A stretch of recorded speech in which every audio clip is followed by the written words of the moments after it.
Bonjour à tous et bienvenue dans le podcast de sport et d'aventure, le podcast qui retrace les expériences sportives, les voyages et les professions du sport, tout cela en aventure humaine.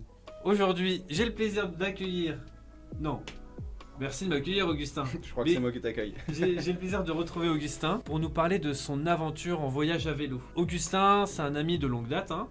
Ça commence à faire. Ça commence à faire. Un fou du vélo depuis que je le connais. Un mécano et un vrai aventurier. Bon, pour mécano, je pense qu'on peut le voir là, on est dans son atelier. Il est bien équipé, le loup. Augustin, il a traversé l'Espagne à vélo pendant plus d'un mois. Il a également suivi de nombreuses traces en France sur des durées plus ou moins longues. Et dans ce podcast, Augustin va nous partager ses retours d'expérience via les différents périples qu'il a vécus. Il nous donnera également ses bons conseils de choix du matériel, les astuces, les erreurs à éviter afin de vous aider, chers auditeurs, à vous lancer dans cette belle aventure qui est le voyage à vélo. Oh là là, quelle présentation. Bienvenue Augustin, comment vas-tu ? Bah à fond la forme, hein, comme on dit. Ouais. Vraiment ça va super, content d'être là. Bah merci. Content de t'accueillir dans l'atelier, dans ce tout nouvel atelier. Où il y aura un nouveau projet qui va être lancé. Mais... Augustin m'a retapé un vélo qui me servira pour mon voyage à vélo. Une bombe. Une bombe atomique. Une machine à séduire, comme j'aime le dire. Donc Augustin, peux-tu te présenter en quelques mots, dire qui tu es, nous résumer très rapidement tes plus grandes aventures à vélo. Ouais, j'ai l'impression d'être le plus grand aventurier du monde quand tu me dis ça. Bah, tu fais quand même partie des grands aventuriers que je connaisse. Ah ouais, en vrai dans tes potes, dans le top, je suis dans le top aventurier. Ouais, t'es pas mal. Okay. Mais ouais, ça a commencé passion pour le vélo depuis toujours. Je crois que c'est mon grand-père qui m'a un peu mis là-dedans. Il m'avait filé son vieux Peugeot en vrai et il crevait tout le temps le machin. Je faisais que le réparer et moi il me l'avait transmis. C'était un vieux Peugeot de route et je l'ai adoré et j'adorais ce vélo. Je roulais vraiment souvent avec et c'est depuis que je suis tombé là-dedans, mais je devais avoir 10 ans quoi. Et depuis je suis mordu de vélo. Je pense que j'ai toujours réparé mes vélos moi-même et j'ai toujours kiffé ça. Ça a commencé comme ça. T'apprenais tout seul sur les réparations ? Ouais, un peu avec des vidéos. Ouais, aujourd'hui on trouve tout sur le net, tu sais. Non mais ouais, un peu autodidacte quoi. J'avais des potes qui m'ont montré 2-3 trucs et puis j'ai fait des stages à l'école. Oui. Stage de ce deuxième année. Moi je suis pas allé à l'usine, hein. Je suis allé dans un atelier vélo. Ah, c'est vrai. Ah ouais, et j'ai appris plein de trucs, ouais. Un vélo de descente, parce que moi j'ai commencé avec du vélo plutôt de descente. VTT et tout ça quoi, un peu enduro et tout. Et c'était top parce que j'habitais à côté d'une forêt. Donc il y a de quoi faire, on se fait des petites jumps et tout. Et c'est plutôt niveau... Je pense qu'on était en 2e, 3e année, donc je devais avoir quoi, une vingtaine d'années, un peu plus. Ouais. On a quoi, Non, c'était ces eaux-là. Ouais, dans ces eaux-là, ouais. Où je regardais des vidéos d'un mec que je trouvais trop cool. Il partait en voyage solo tout seul, il équipait son vélo avec en ultra léger et tout. C'était le tout début du gravel quoi, c'était pas connu. D'accord. Et le type en fait, il faisait ce que je trouvais cool, c'est qu'il avait pas forcément beaucoup de temps, il faisait quand même des micro-aventures autour de chez lui. Et j'adorais le format en fait, il partait pendant 2-3 jours. Et vraiment, tu voyais qu'il déconnectait de fou, qu'il découvrait plein de chemins. Ça m'a plu et je suis un peu devenu accro au matos avec lui en fait. Il expliquait un peu les gammes et tout, comment ça marchait, comment équiper les vélos. Et c'est lui qui m'a donné vraiment l'envie de partir. Et j'ai fait mon tout premier voyage solo à vélo. Je suis parti de Niort, j'ai fait le tour de l'île de Ré. Ah ouais. Donc Niort, tu fais Niort-La Rochelle, Okay. Marais Poitevin, magnifique, plus bel endroit du monde. La Mhm. Venise verte, comme on l'appelle. Ouais. Trop beau, c'est chez moi. Et ensuite, tu fais le tour de l'île de Ré. Et moi j'avais fait l'aller-retour. Il y avait pas mal de bornes, c'était mon tout premier voyage à vélo. Où pour le coup, j'en ai fait des erreurs. Ah ouais. Ah ouais, c'était. Je suis parti sur 4 jours. Mais j'avais un peu tartiné quand même parce que c'était. Je m'étais fixé des objectifs à plus de 100 bornes alors que en fait équipé faut pas faire ça. Enfin si tu veux kiffer la journée faut pas faire ça.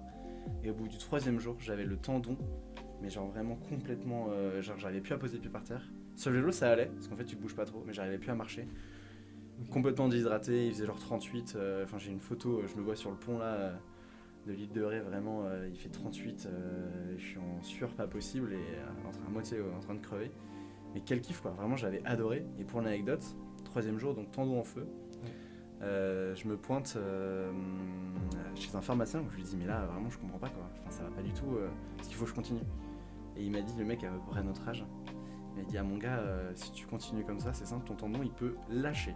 Ah oui. Si tu ne t'hydrates pas parfaitement et tout, il peut complètement rompre sur le moment. Il m'avait un peu mis les chocottes sur le moment. Moi j'avais pris de la crème anti-inflammatoire et c'était passé. Mais, Parce qu'il te restait une journée à faire. Ah il me restait 180 bornes encore à faire. Ah oui, donc quand même.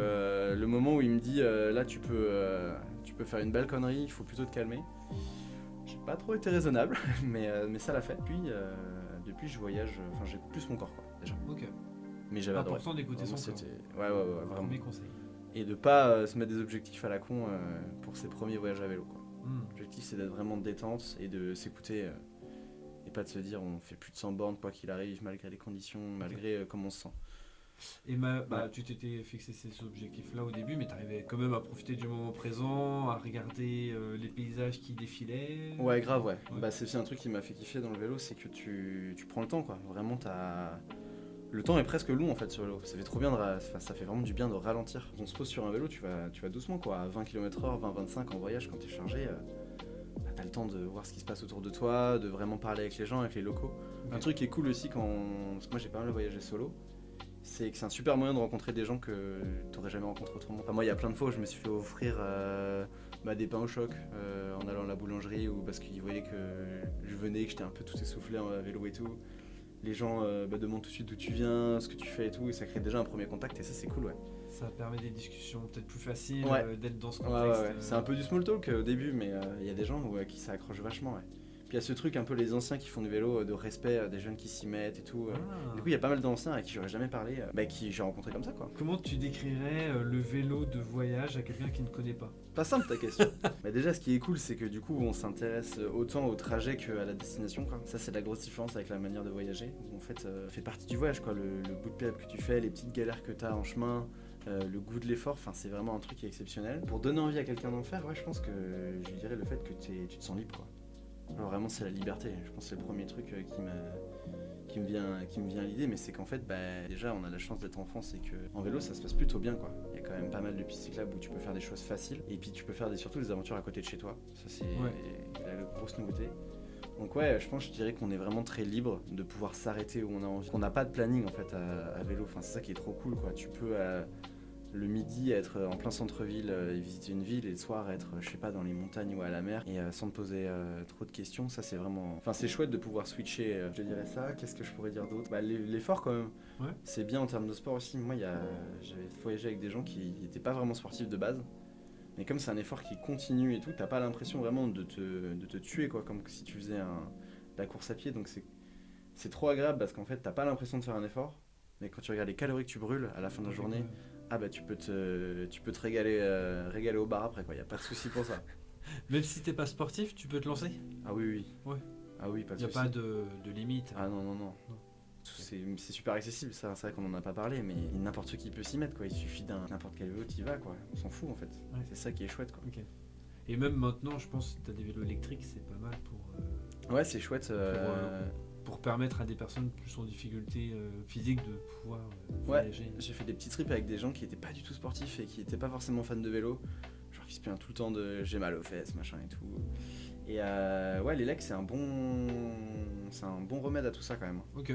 C'est très adapté même, je trouve, au voyage à vélo, parce que la vitesse, tu vois, des 25 km/h, en fait tu vas rarement à plus que ça, sauf que si t'es vraiment en mode sportif et avec un objectif, mais en voyage à vélo, t'es rarement à plus de 25 quand même. C'est chouette aussi parce qu'il y a de plus en plus de villes qui permettent de faire des locks, quand même pas très chers, que ce soit des villes qui veulent mettre des systèmes de vélo longue durée en place. Après, t'as des locks aussi chez des vélocistes classiques, quoi. C'est-à-dire que c'est pas si cher. T'as des agences qui louent le vélo pour une longue durée. Ouais. Je peux le prendre un mois et je vais faire mon voyage. Tu le testes, tu vois ce que t'en penses. C'est chouette parce que ça permet de se mettre au voyage à vélo, parce que si tu veux commencer à avoir du bon matos, il y a quand même un prix d'entrée. Oui.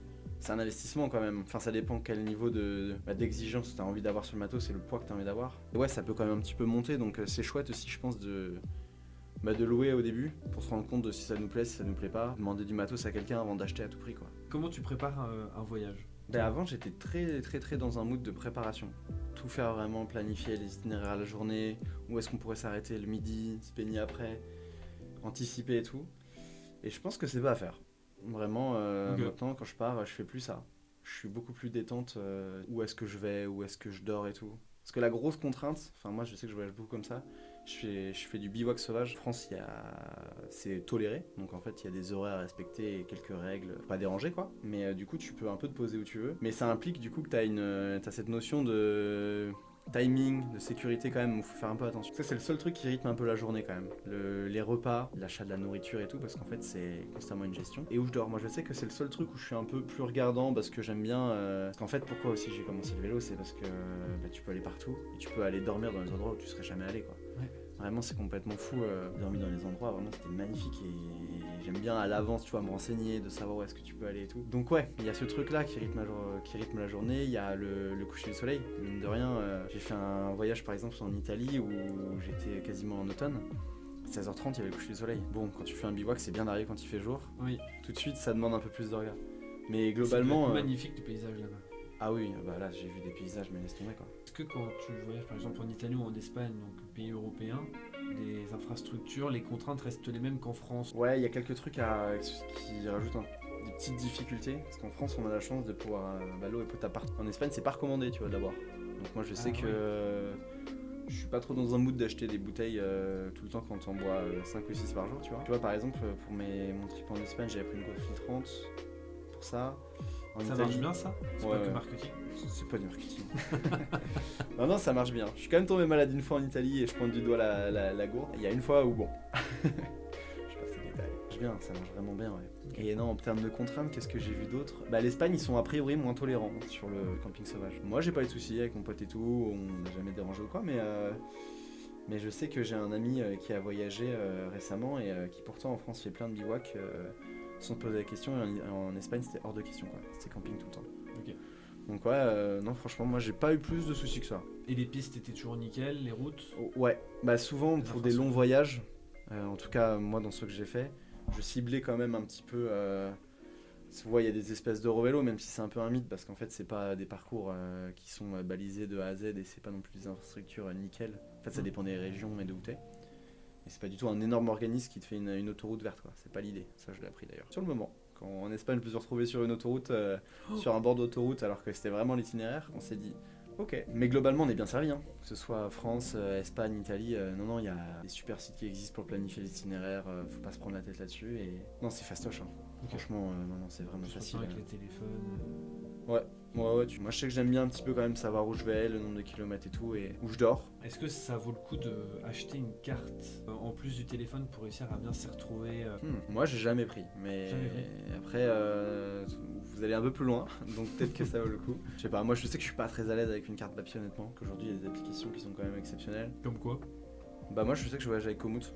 Komoot? Ouais, Komoot, c'est top. Hein. Ah, Komoot? Ouais, Komoot, et je croise avec un peu pour l'état des routes, avec Street View de Maps, avec des bouts d'All Trails qui recommandaient des chemins. Puis après, tu vois sur les itinéraires que tu choisis, genre sur les Eurovélos, ils donnent pas mal d'indications. Bon, après, c'est un peu des sites web à l'ancienne, mais en vrai, ils sont très précis. Tu croises un peu tout ça, et puis. Franchement, c'est vraiment bon à savoir, tout ce que tu dis. Ouais, mais toi, par exemple, si c'est la Norvège, 100% il y a une Eurovélo. Et tu as sur le site des Eurovélos, tu as des couleurs de tronçons, je crois. Tu as vert, jaune, rouge, noir, peut-être bleu, je sais pas quoi.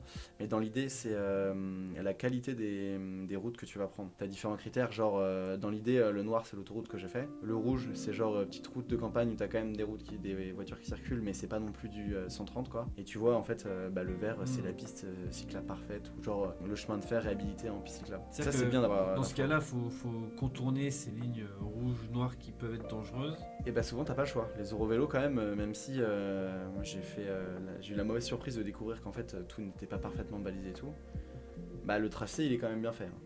Donc en fait des fois t'es obligé d'y passer quoi. D'accord. Donc tu sais que ça va pas être fun, tu sais que tu vas être sur un bout de national sur un côté ou quoi, ça peut arriver, hein. Mais c'est des petits morceaux hein, quand même. Ouais, c'est pas voilà, mais c'est bien de le savoir à l'avance si t'es avec des gens qui sont pas trop à l'aise sur une route, parce que quand même une voiture qui frôle ça peut faire peur quoi à 90. Donc c'est bien de savoir à l'avance où tu mets les pieds je pense. Bon c'est bien à prendre. Mais ouais c'est important ouais. Tu vois par exemple en Italie où je suis allé, là pour le coup il y avait un passage, j'ai tapé des rétros quoi. Genre il y avait des voitures qui me doublaient, il y a 2-3 rétros qui se sont abattus sur mon coude, ça fait un peu peur quoi. Donc là j'étais content d'être solo et de bien suivre la ligne et de pas surréagir. Ouais, et de pas surréagir quand tu te fais taper quoi, parce que donc ouais, je pense que il y a une notion de sécurité quand même un peu à check avant, tu vois. Quel type de route tu vas avoir à faire. Ça peut être quand même pas mal, ouais. Nous on est des riders.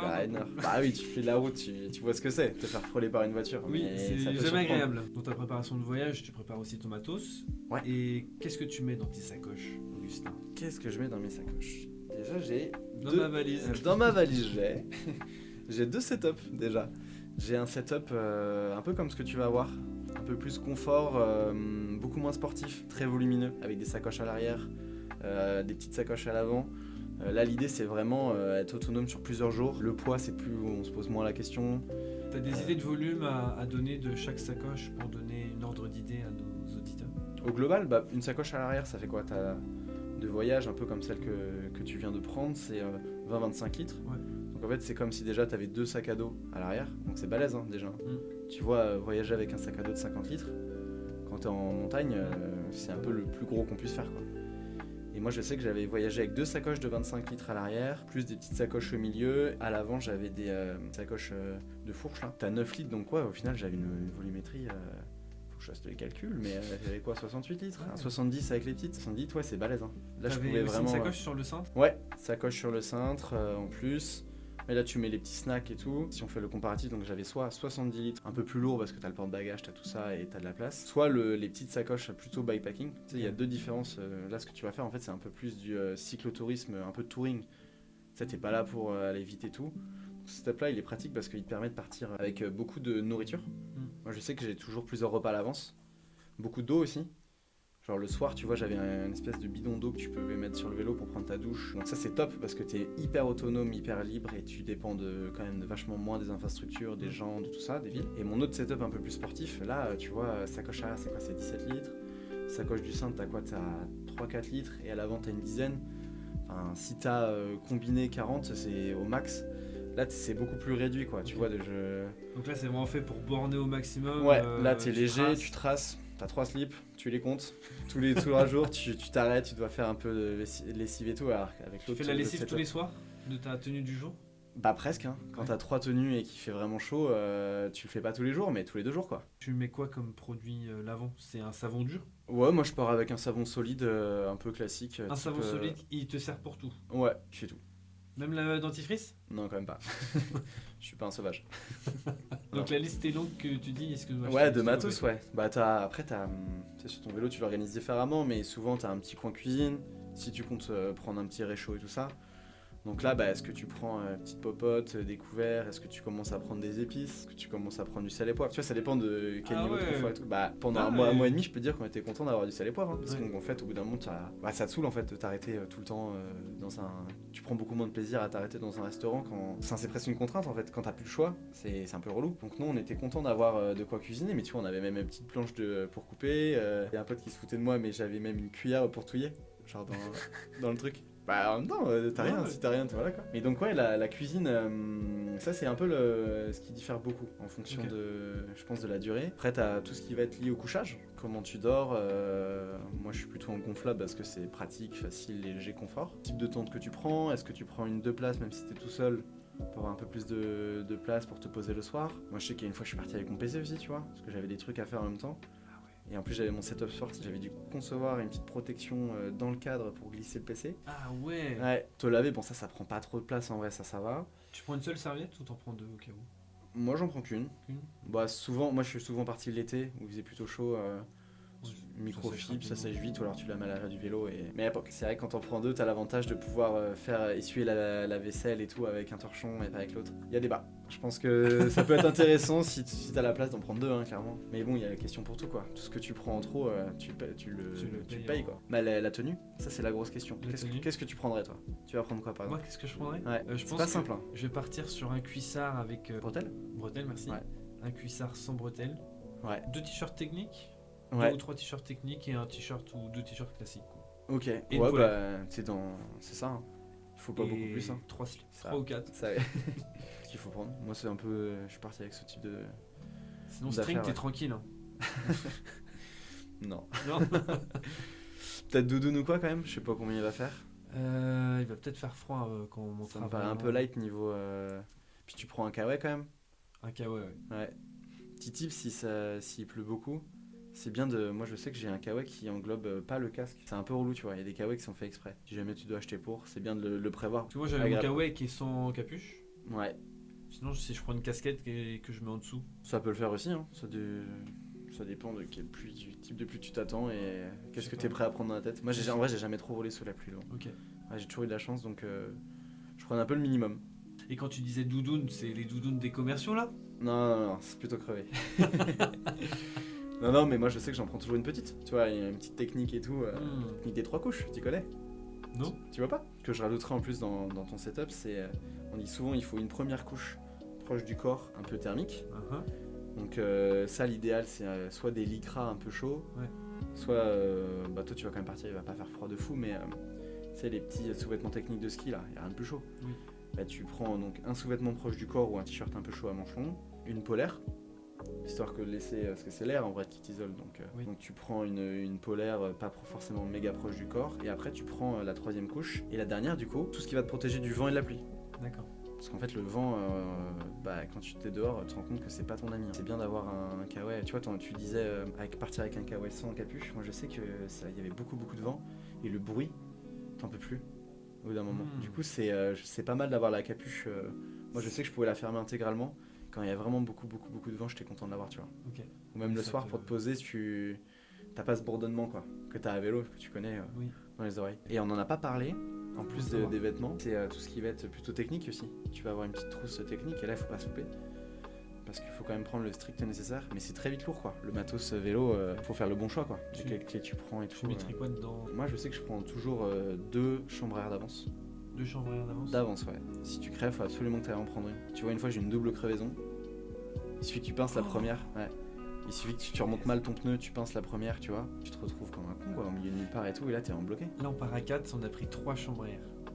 Ah bah, peu de chances que vous creviez tous en même temps. Ouais, mais il y a un risque. Mais c'est surtout là, le risque à 4, c'est imagine, il y en a un qui crève, qui remonte mal le pneu, c'est qui pince une chambre à air, et un autre qui crève après. Bon, concours de circonstances. Mais c'est possible. Je sais quand je pars longtemps, ouais, moi j'en prends 2 d'avance pour moi et tout. Là-dessus, je suis un peu réglo parce qu'on. Faudrait qu'il y en ait 2 chacun en fait. Ouais, bon, à 2 chacun à 4, ça fait beaucoup, mais dans l'idée, oui. C'est pas pour le poids d'une chambre à air avec des sacoches qu'il y a une vraie différence, ouais. Les rustines, ça peut faire une bonne.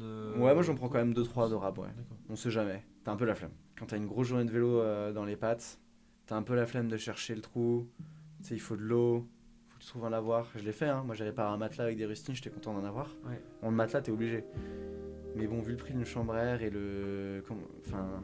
ça demande un peu de matos, tu vois, de le faire et tout. Puis en plus, t'as le risque que t'aies pas complètement rebouché le truc. Moi, je recommande pas trop. En tout cas, moi, c'est pas ce que je fais. Après, c'est l'idéal de le faire, hein. Comme ça, tu consommes un peu moins et tout.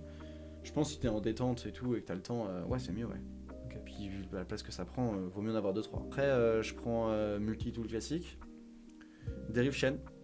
Ça m'est déjà arrivé d'avoir une chaîne qui casse. C'est-à-dire que tu l'as raccourci?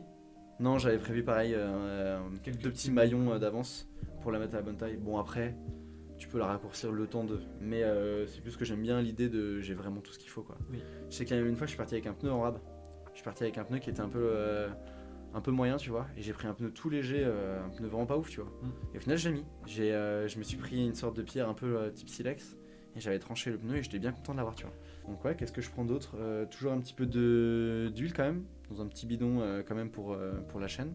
Même si en voyage à vélo, moi je suis pas de la team, je lave tous les jours mon vélo. Mais bon, d'un moment ça couine quand même. Qu'est-ce que je prends d'autre qui peut dépanner? Bah l'indispensable. Les démonte-pneus. Démonte-pneus, bien vu, en complément de la chambre à air. Mais puis l'indispensable collier de serrage, Serflex quoi. Le scotch d'électricien là, tu vois? C'est le scotch un peu... Ouais, t'en as là-haut là, exactement. Truc jaune et vert là. Ouais, voilà. Bah ça dépanne, hein. Avec ça tu peux tout réparer, hein. Tu vois, j'ai un pote, sa patte de porte-bagages, en fait elle venait sur une petite patte sur le cadre, et la partie métallique, elle est à force, avec la fatigue, tu vois, et ben elle est venue se couper. Et du coup il avait tout son chargement qui balançait d'un côté. Attends, avec un petit scotch comme ça, t'as réussi à... Bah avec un petit scotch comme ça, du coup j'ai recréé un peu une petite zone pour surélever le truc, pour pas que ça appuie sur le cadre, et après des raisons tout le long. Et là, mon pote, ça fait quoi? Ça fait 3-4 ans que je t'ai dit qu'on a fait le voyage. Il a encore la réparation et il charge le vélo à bloc. Et ça a jamais bougé.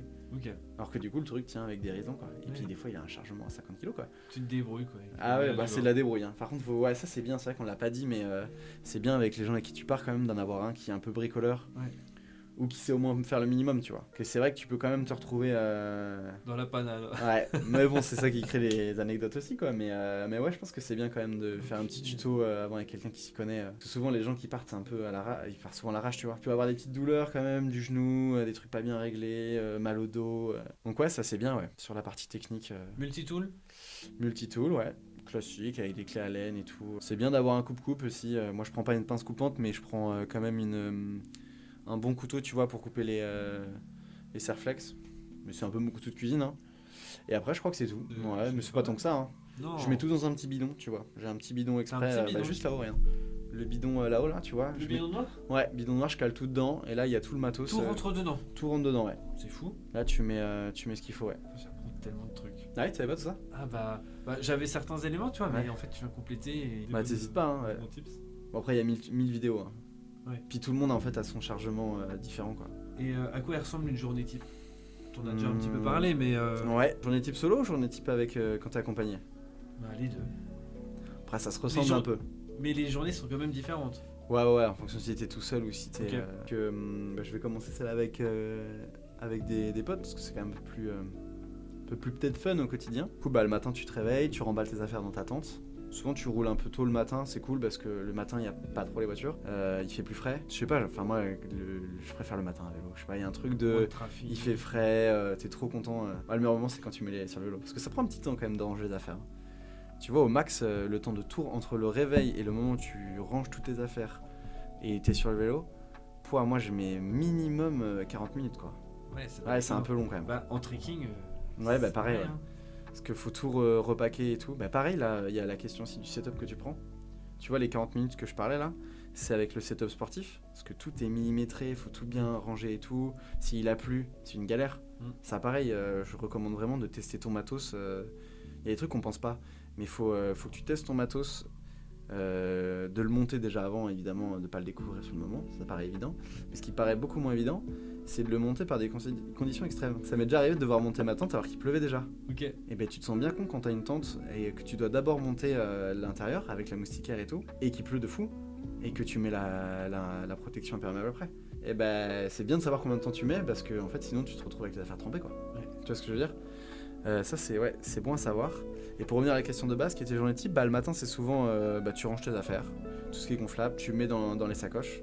Je reviens sur ce que je disais, mais du coup en fonction du setup ça prend plus ou moins de temps. Setup avec les sacoches, l'avantage c'est que tu peux tout bourrer dedans, tu t'en fiches. T'as plus de place, c'est. Alors que l'autre setup, faut un peu plus réfléchir, faut tout plier, tout clean et tout. De philosophie, mais voilà. Et après, tu commences à te mettre en selle sur le vélo. Moi, généralement, le matin, j'aime bien. Un de mes plus grands kiffs en voyage, c'est de m'arrêter aux boulangeries. Tu vois, que ce soit en Italie ou en Espagne, ou même en France, à chaque fois, t'as des. C'est excellent, ouais. J'ai trop hâte. Ah ouais, non, mais ça, c'est trop bien. Je sais pas ce que tu vas avoir sur la route, mais c'est le meilleur moment parce qu'en plus, un petit déj, c'est pas si cher, en fait, je trouve. Ouais. Et moi, je sais que c'est un peu mon luxe, quoi, tu vois, t'arrives, tu prends ton petit café. Souvent, t'as déjà fait quand même un petit peu 20 bornes avant d'arriver au café. Et là, tu te goinfres, quoi. Ah ouais, tu manges comme un ouf. Hein. Ah, franchement, je sais pas si tu vas prendre ta montre ou tu vas voir les calories que tu vas dépenser, mais tu vas dépenser et tu vas brûler. Hein.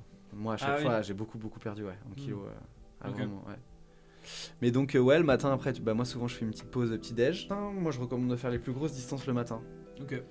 Pourquoi? Parce que t'as le coup de barre du midi, souvent. C'est dur de partir, quoi. Ouais, souvent, après, c'est la première heure après avoir mangé, elle est pas fun. Hein. Ah, des fois, tu te demandes un peu pourquoi t'es là, quoi. Ah ouais? À ce moment-là?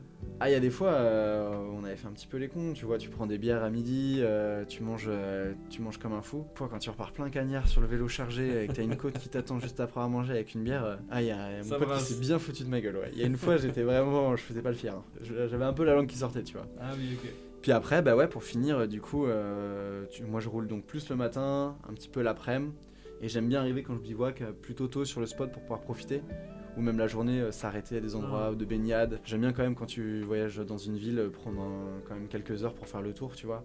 Même avec le vélo à la main, mais c'est toujours cool. Puis je trouve que le meilleur moment de toute façon dans l'aventure à vélo, j'en avais pas parlé tout à l'heure, mais moi j'ai aussi commencé le voyage à vélo pour faire plus de bivouac, pour dormir plus dehors. Et je trouve que le meilleur moment c'est quand tu trouves un spot de fou. Tu te dis que là, tu vas passer la soirée là. Si t'es bon, t'as quelques bières, t'as de quoi prévu de prendre l'apéro. Tu partages un petit moment avec tes potes et là c'est le meilleur moment, quoi. T'as passé une super journée, t'as fait du sport, tu t'es dépensé, t'as bien mangé et là tu sais que tu vas passer une bonne nuit parce que tu t'es bien justement dépensé. Oui. Tu vas te marrer, tu vas pouvoir te raconter les anecdotes de la journée, s'il y en a un qui s'est pris une tôle et tout. Et le meilleur moment c'est là, c'est quand t'arrives sur le bivouac, là tu te poses. Autour du feu, entre potes. Ouais, autour du feu, j'avais même un peu une fois rencontré un gars, il avait un petit instrument sur lui, petite harmonica, il fait un petit truc trop cool face à la mer.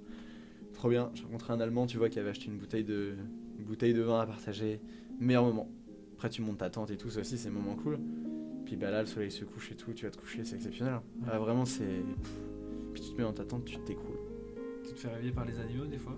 Ouais, ça arrive. Moi, je dors, même solo, je dors avec des bouchons d'oreilles parce que y a quand même pas mal de bestioles qui rôdent autour. Il va jamais rien t'arriver, hein. Ouais. Ouais, non, les bestioles, elles font jamais rien de faire, elles vont être curieuses. Ça, c'est fou aussi. J'avais un pote aussi avec qui je voyageais qui adorait écouter les bruits. Et il faisait des enregistrements sonores des animaux la nuit. Ah ouais. Et quand tu vois tous les animaux qui sont passés autour de ta tente, tu te dis, pouah, c'est C'est ouf quoi. fou, hein. Ah ouais. Mais les bruits la nuit, ouais, ça peut faire peur, mais il va rien se passer. Une fois, j'avais bivouaqué à côté d'un canal, et t'avais les ragondins. Ok. Oh, ça doit faire un barouf ça. Ouais, Ah ouais, je pense ils que venaient c'est gratter. bruyant. Ouais. C'est moi, j'étais en mode. Et après, les potes, ils s'amusaient à sauter dans l'eau. C'était trop marrant. Ok. Tu sentais Ah, que pas c'était mal, des ouais. enfants, quoi. Moi, anecdote d'animaux, pas la nuit, mais on a dormi juste au-dessus de Barcelone. Mais vraiment, genre à 1 km à vol d'oiseau de la Sagrada. Et ben, on s'est posé dans un parc en hauteur. On avait toute la vue sur Barcelone. On s'est dit, pouah, on est les rois du monde et tout. Attaqué par des sangliers. Ah bon? Ouais, voilà, des sangliers dans un parc parce qu'en fait, t'es juste derrière la ville, tu vois. Ça, d'ailleurs, faut toujours. Le plus safe, c'est toujours de dormir loin des villes, loin des habitations. Parce que, plus safe. Le danger, en vrai, c'est souvent l'homme quand même. Enfin, genre, parce que t'as toujours peur de déranger. Eux aussi, ils ont peur de qu'est-ce que tu fais entendre, qui est-ce que t'es.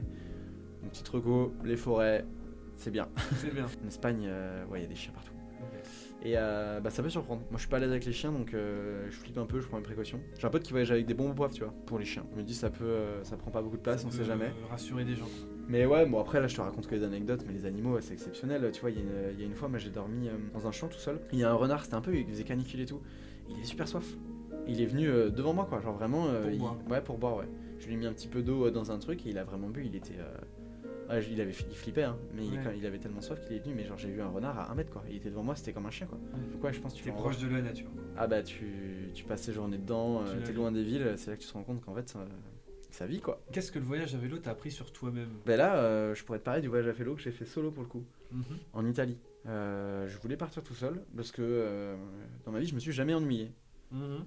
Et je voulais ressentir un peu l'ennui, mais pas dans le sens je m'ennuie, je sais pas quoi faire, mais plutôt qu'est-ce que je fais quand je m'ennuie, à quoi je pense et tout, un peu est-ce que je me ressens sur moi-même et tout. Et donc je voulais partir tout seul, je voulais pas trop être sur mon tel ou quoi. C'est top pour se poser les bonnes questions quoi. Alors vraiment ça permet de faire vraiment de te recentrer sur toi-même, À ce point-là, ça marche comme ça? Pour moi ouais. Tu Moi, t'en rends vraiment compte aussi? Ah ouais, bah tu vois moi je m'étais jamais ennuyé de ma vie, je suis toujours un peu hyperactif, je fais toujours plein de trucs.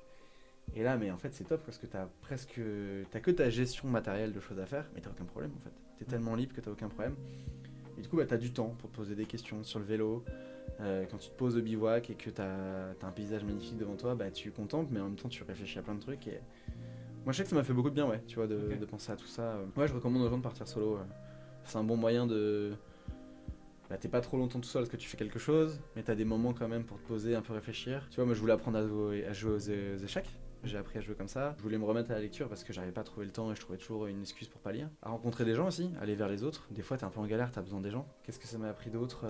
La mécanique quand même. Il y a des trucs que t'es confronté seulement en voyage. Ça m'a appris aussi à un peu te décentrer de tout ce qui est matériel quoi. Genre, c'est fou de se rendre compte que t'as de quoi vivre pendant 1 mois sur un vélo et t'as le strict nécessaire quoi. En plus, tu dépenses rien. Du coup, ça te donne un autre rapport aux choses. Tu vois, je sais qu'il y a 2 sensations qui sont revenues dans tous mes voyages. C'est quand je rentre. Chaque fois que je vois ma garde-robe et je me dis putain mais pourquoi j'ai autant d'habits quoi. Genre là ça fait 3 mois où tu tournes avec la même tenue et en fait y a pas de galère quoi, y a pas de problème, tu t'es jamais posé la question. C'est même un peu stressant moi en fait. Ouais ça m'avait marqué et bon après j'étais bien content de me rasseoir sur un canapé. La Oui. sensation quand tu te rassois sur un canapé après avoir voyagé 1 mois sur une selle, ça fait plaisir. Ah ouais un truc que jamais je pensais, ça va être un peu poétique, mais c'est les odeurs.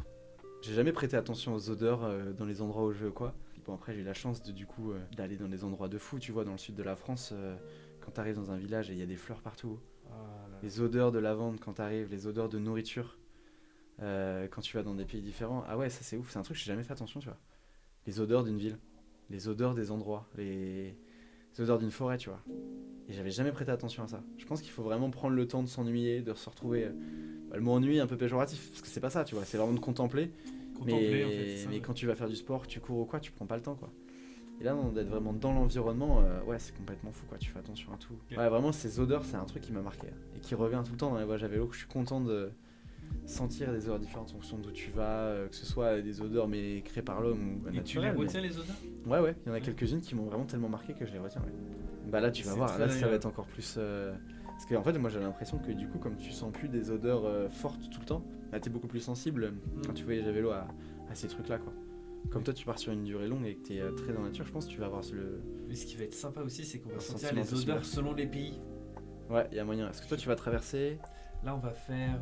On part de Paris, on va en Belgique, Ok. on passe par le Pays-Bas, Ouais. ensuite l'Allemagne.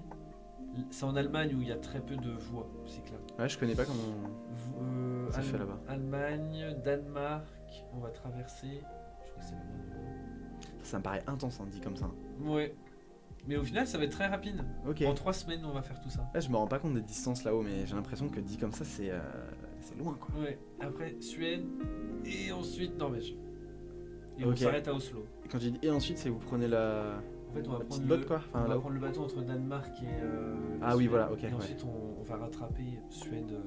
Ok. Norvège. Combien de temps en tout? 3 semaines. Ouais, ça me paraît.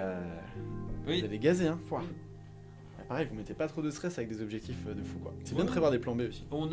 Oui. Ouais. Genre, si tu sais qu'il y a un train qui peut dépanne. En fait, ce qui est cool, c'est qu'on va rentrer en Flexbus Ok. et on a Bon plan, ça, ouais. 2 haltes, une au Danemark et une en Allemagne. Quel message aimerais-tu transmettre aux personnes qui nous écoutent? Dans le sens, toujours voyage à vélo, on est, hein. Ouais. Ça va pas changer. Ouais, t'es marrant, toi. Quel message? Ouais, lancez-vous. Lancez-vous, Non, mais pédalez. vraiment, c'est trop bien, quoi. Je sais pas, c'est. Moi, je suis fou de ça, hein. Si je pouvais vivre sur mon vélo, je le ferais, je pense, hein. Franchement, bon, ça fait du bien de se poser aussi par Ouais. moment. Lancez-vous avec n'importe quel type de vélo. Fixez pas des barrières comme si c'était trop difficile, les distances et tout. Il y a un truc qui m'a marqué, c'est déjà partir que quelques jours autour de chez nous. Ouais, ah ouais, commencez par ça. Ouais. Tu vois, moi, je trouve ça complètement fou. Moi, je suis pas dans un esprit compète, mais les gens qui veulent tout de suite faire des trajets de fou, des 100 bornes à vélo, machin, alors qu'ils ont jamais dormi dehors, tu vois. Ouais. Moi, je trouve ça complètement dingue. Je comprends pas, tu vois. Enfin, aller faire 20 km et dormir même dans le camping à côté, tu vois, juste. Ouais, c'est trop cool, quoi, d'être dans la nature et de découvrir ça. Ouais, non, franchement, ouais, les conseils, c'est passer plus de temps dehors. Et le vélo, c'est le meilleur moyen. Facile, ça coûte rien. Tu vois, mais on n'a pas parlé de rapport financier, mais en termes de quand tu te fais des vacances à vélo, c'est quand même. Ça coûte pas grand chose, quoi. T'as juste l'investissement au début du matos. Et Ouais. après, ça Et amortit encore, très il y a rapidement. tellement de gens aujourd'hui, c'est tellement à la mode que en fait, tu connais forcément une connaissance qui peut te prêter le matos. Oui. Je pense que si tu cherches, tu connais quelqu'un qui peut te prêter. Des achats d'occasion, je pense que tu peux facilement trouver. Il y a la loc, hein, en vrai. Hein. Ouais. Si tu sais pas si ça te plaît au début, c'est quand même un bon moyen d'entrer. Puis après, une fois que t'as tout ça, ça coûte plus rien. Tu vois, moi j'ai acheté mon matos 5-6 ans, je crois qu'il est rentabilisé. Hein. Ouais. Franchement, je m'en sers tout le temps, tu vois. Donc ouais, non, franchement, pour moi, c'est la meilleure manière de voyager. Je recommande à tout le monde d'essayer, quoi. Chacun de s'adapter à son niveau. Sache que là, notre discussion, mec. Ça t'a donné envie? Ah ouais. Foncez. Toucher au vélo plus notre discussion. Ouais. Là, j'ai déjà un pied en vacances. Ah bah, je pourrais t'en parler pendant des heures. Hein. J'ai un nombre d'anecdotes à vélo, laisse tomber. Hein. C'est quoi tes prochains objectifs de voyage? Terme, moi j'aimerais bien faire, comme je débarque à Nantes, il y a pas, c'est tout récent, la Bretagne à vélo. Ah ouais. Ouais. Ah, Mais par contre, c'est un peu vallonné. Moi j'ai des petites galères de genoux suite à des petits pépins, donc je pense qu'il faut se préparer. Mais Ouais. à mon avis, la Bretagne à vélo, je pense que c'est bien dépaysant aussi, quoi. Ah, ça me plaît. Là. Ouais. Ouais, j'aimerais trop faire ça. Mais c'est long, hein. En fonction de ce que tu veux faire. Ah t'as- ouais, hein. Donc à voir si je fais l'intégralité en one shot ou plusieurs étapes sur des week-ends parce que c'est à la porte d'à côté en fait. Je sais que dans une semaine je vais faire peut-être un bout de partir de Rochefort, soit l'île de Ré, mais l'île de Ré la refaire avec une pote à moi, mais il risque d'y avoir des touristes. Puis la Charente à vélo, je pense qu'il n'y aura personne, ça va être exceptionnel. J'ai oublié le nom de cette piste, mais il y a une super piste qui suit. Et à très long terme, j'espère pas, mais à plus long terme, Europe. C'est un projet que j'ai depuis longtemps. Le tour de l'Europe. Ouais, peut-être pas entier, hein, mais un bout d'Europe à vélo, partir un peu plus loin et tout. Et ça, je sais que avec un horizon, tu vois, 3-4 ans, j'adorerais faire ça, quoi. Ouais. Me remettre un peu au niveau du genou pour pouvoir vraiment envoyer, tu vois, et puis pouvoir partir loin, quoi, et voir des paysages que j'ai jamais vus. Ouais, il y aurait l'Europe, puis après, à très long terme, là, encore plus loin, on sait pas.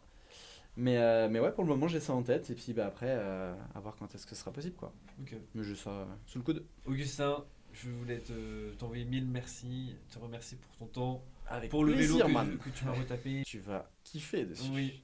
Ouais, c'est un Franchement. plaisir de le taper, de retaper, et puis savoir qu'il part pour de nouvelles aventures, c'est cool. J'en prendrai grand soin. Est-ce Ouais. qu'il a un petit nom, le vélo? Pas encore. Non, il a pas encore de nom, donc à toi Il de est le bleu, de bah, le mon renommer. vélo de route, il s'appelle déjà Sonic. Ah, c'est vrai, je l'avais oublié. Il ressemble, il a un peu le même coloris en plus. Ouais, on aime bien, Ouais. j'aime bien le bleu. 1000 merci, Augustin. Avec ce temps. plaisir, mec. Et ben nous là on va aller boire une bière, on va aller supporter l'équipe de France. Ouais, et, on va voir le match. on va continuer. On n'est pas des bêtes. Hein On n'est pas des bêtes. Bah, non. Bah ouais. Bon bah merci pour votre écoute les auditeurs. Si ça vous a plu, n'hésitez pas à suivre la chaîne et Ouais. pour plus d'aventures, plus d'expérience. S'il y a des questions, tout ça, faut pas hésiter. N'hésitez pas. Ouais. Ciao, ciao.